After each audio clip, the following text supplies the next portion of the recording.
उसी पृथु महाराज के पुत्र विजिताश्व जिसे हविर्धान हुए और प्राचीन बही हुए, जिस प्राचीन बही तो यज्ञ करते थे भगवान को प्रसन्न करने के लिए, लेकिन उसके यज्ञ में बड़ी कमी थी।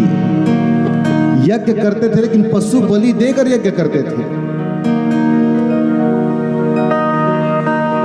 भैया किसी किसी देवी अनुष्ठान में किसी विकट परिस्थिति में ही बलि का प्रावधान है, किसी एकदम विकट परिस्थिति में ही। लेकिन आज का व्यक्ति कथा तो सुनता है ना, तो फायदे की चीज को सुन लेता है। प्रेम से कहो श्री राधे। आज तो भैया मैं देखता हूं कोई भी खुशी का माहौल भी, चाहे शादी हो चाहे बच्चे का जन्मोत्सव है, जब तक पशु बलि न हो वो जन्मोत्सव शादी का व्रत पूर्ण नहीं होता है।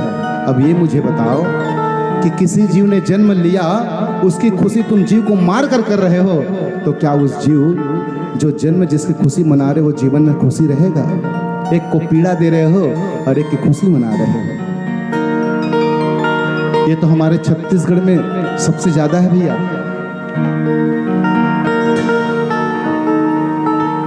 अरे मां भगवती ने काली का रूप लिया था, रक्तपान किया था, क्योंकि रक्त बीज को वरदान था, जहां जहां रक्त उसके गिरेंगे उतने ही राक्षस पैदा होंगे। इसलिए उन्होंने रक्त बीज को मार करके रक्त को खप्पर में लेकर के पान किया, वो संसार के कल्याण के लिए, ताकि इसका रक्त भूमि पे ना गिरे और इसके जैसा दुष्ट राजा मेरे भक्तों को, इस संसार के जीवों को कष्ट न दे। इसलिए उन्होंने उस रक्त बीज को मारा था। और आज हम नवरात्रि होती तो दशहरे के दूसरे दिन जाकर देखो भैया, हमारे कोरबा से चांपा के रोड में एक माँ भगवती का सुंदर स्थान है, मड़वा रानी।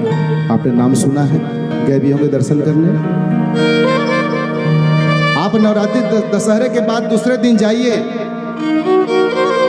आपको जगह नहीं मिलेगा। क्यों? महाराज हमने संकल्प किया है कि मड़वा रानी को जो है बलि देंगे, हमारी कामना पूर्ण हुई है। भैया मुझे बताओ किस माता ने आकर कहा कि मुझे बलि चाहिए, मैं प्रसन्न होंगे?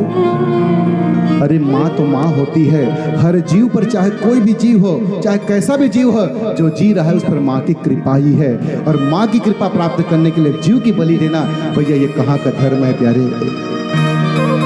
ऐसा संकल्प जीवन में क्यों करते हो कि एक की जीव की बलि दो तो कामना पूर्ण हो? अगर जीव की बलि देने से कामना पूर्ण होते, प्रसन्नता मिलती ना, तो आज हर व्यक्ति प्रसन्न होता।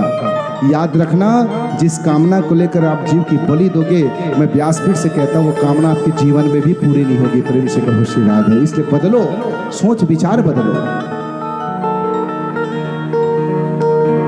तो ये प्राचीन वही पशु बलि से यज्ञ करते थे, तो नारद जी ने इनको पुरंजन पाख्यान सुनाया और पुरंजन पाख्यान के द्वारा इन्हें आत्मज्ञान प्रदान किया। और उस दिन से प्राचीन वही पशु बलि को छोड़ दिए और भगवान का सुंदर भजन करने लगे।